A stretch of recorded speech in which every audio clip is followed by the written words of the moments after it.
Yo, what it do? What it do?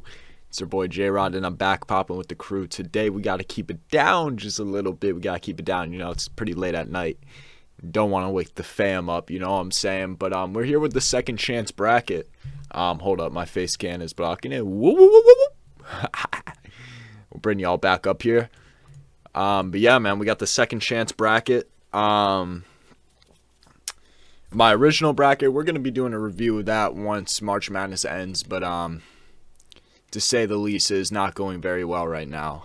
That all depends on UCLA, though. UCLA could just carry my bracket and bring me to the victory, but this is easily one of my worst, if not the worst years, or the worst year, that's what I meant to say, of March Madness, so it's pretty bad. But yeah, it sucks that that's the one that had to go onto YouTube, but hey, sometimes that's just how it goes.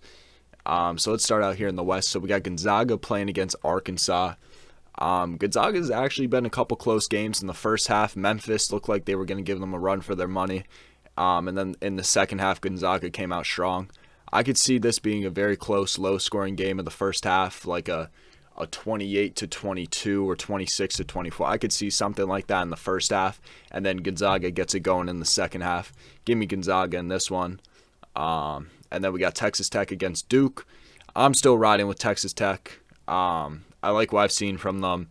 They were able to close out games in their first game against Montana State wasn't really close, but their second game they were able to close that game out. A little bit worried still about offensively because I do think Duke is definitely the better offensive team, but I think Texas Tech just has that experience, and it's just gonna trump it over the freshmen. You know what I'm saying? And then we got Gonzaga, Texas Tech. I'm still going with Texas Tech.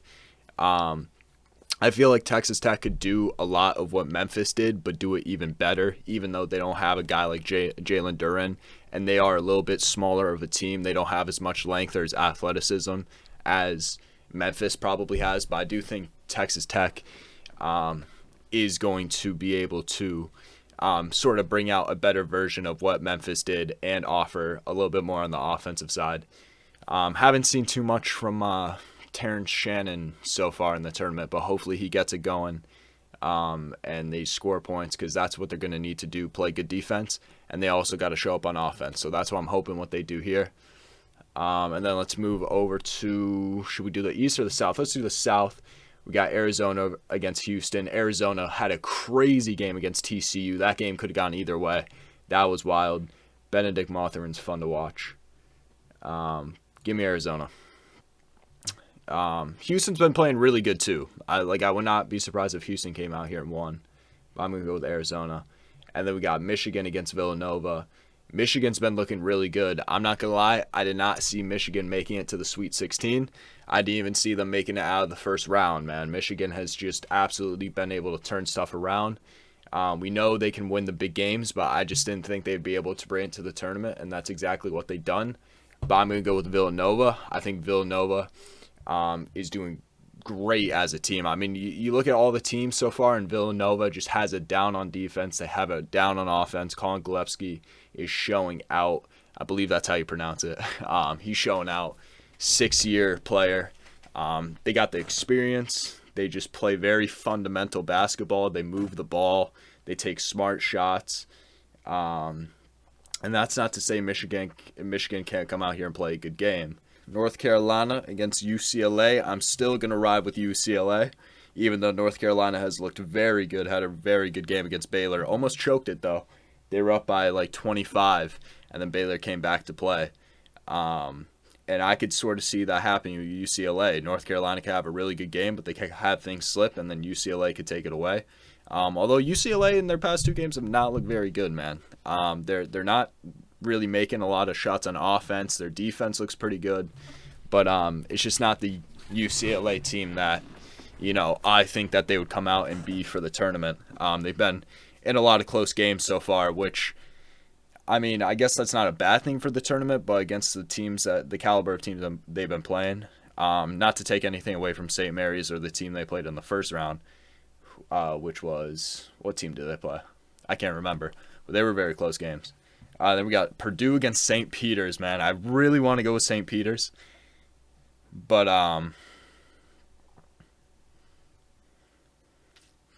Purdue's just I'm going with Purdue, man. Purdue, I thought Purdue also wasn't going to make it to the Sweet 16. I thought they were going to be that 1-3 seed that just everyone overhypes and then they choke. But Purdue's been playing well. Jaden Ivey just proves that he's definitely the best player in this tournament, in my opinion. And he should honestly probably be the number 1 draft pick in the NBA. I mean, it also depends on what team has that pick and what their fit is. But when it comes to overall just talent, best prospect in the draft, it's Jaden Ivey, and he is doing it in the tournament as well. And then Purdue also with the big men, with Zach Edey and that other guy, forgot his name. He comes off the bench. They both bring a lot of energy. I like what Purdue's got going, so I got them over St. Peter's.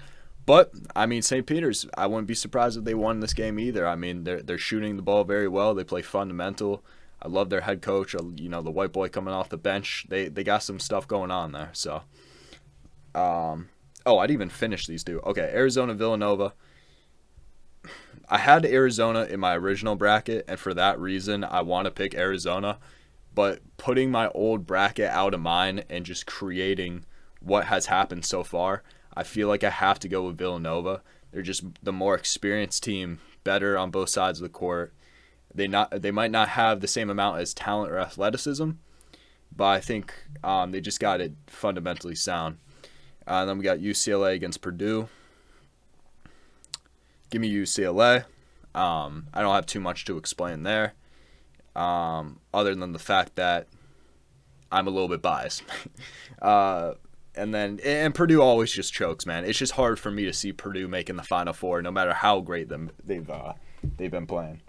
But then we got Kansas against Providence. I really want to go with Providence here. Kansas was in a pretty close game against who was it? Creighton, right? Yeah, they had a close game against Creighton. Couldn't really get it going on offense. Looked a lot better in the second half. And Providence has been looking good. You know what? I'm going with the upset. I'm going with Providence over Kansas. I think Providence is just going to play with that hustle. They're going to out-rebound. I'm a little bit worried about Providence's offense, but they've actually been shooting the ball surprisingly well from the three for a team that hasn't been shooting it great. So I'm going to go with Providence with the upset. So that's going to mean we're going to have no one. Okay, nah, never mind. I'm going Kansas, bro. I got to have a 1 seed, man. I got to have a 1 seed. And out of all the 1 seeds that are left between Arizona, Gonzaga, and Kansas. Okay, so I'm going Kansas. Scratch everything I said. Although I could see Providence winning. Then we got Iowa State against Miami. I'm going Miami. They got the experience. I think they're one of the most experienced teams in the tournament. They've looked really good. They just knocked off Auburn. Auburn just looked like they gave up the last 5 minutes. If you watch that game, it looks like Auburn just gave up the last 5 minutes, bro. I don't know what's going on with Auburn. But yeah, Miami just out-hustled them. Their small ball lineups seemed to tear up the big men. Walker Kessler was getting dusted anytime he came out to the perimeter. So Miami's they got it down, man. I really like watching this Miami team. And then we got Kansas against Miami. Miami's run ends here, and Kansas wins just due to the overall talent they have and being that they are a 1 seed. So we got Texas Tech, UCLA, Villanova, and Kansas. 2 of the same teams for my Final Four in my other bracket with Texas Tech and UCLA, and then we switched it up with Villanova and Kansas. Between Villanova and Kansas, I am going to give it to Villanova, the more experienced team. Like I said, Jay Bilas, that's his name, right? Jay Bilas?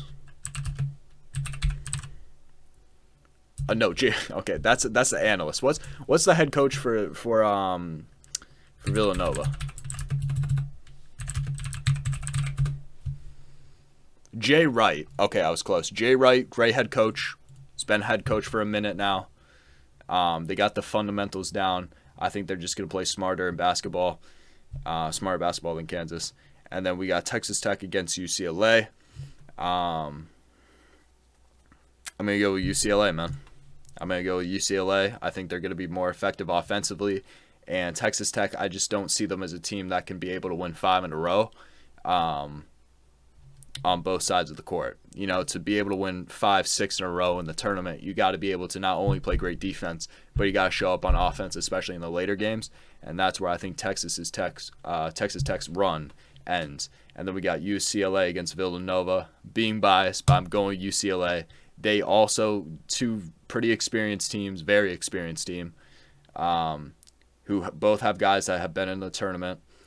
I got a lot of trust in Johnny Juzang, Jamie Jacques, and this team. And then we are going to go with the score. I feel like this would, if this game happens, I feel like this would be very low scoring. Actually, 67 is not even that low, to be honest. But I'm going to say 67-61. Give me UCLA over Villanova. And that right there is my second chance tournament bracket. So, yeah, let me know what you guys think. Let me know if you would change anything. And leave a like on the video if you enjoyed. Subscribe to the channel and turn on those post notifications. And peace!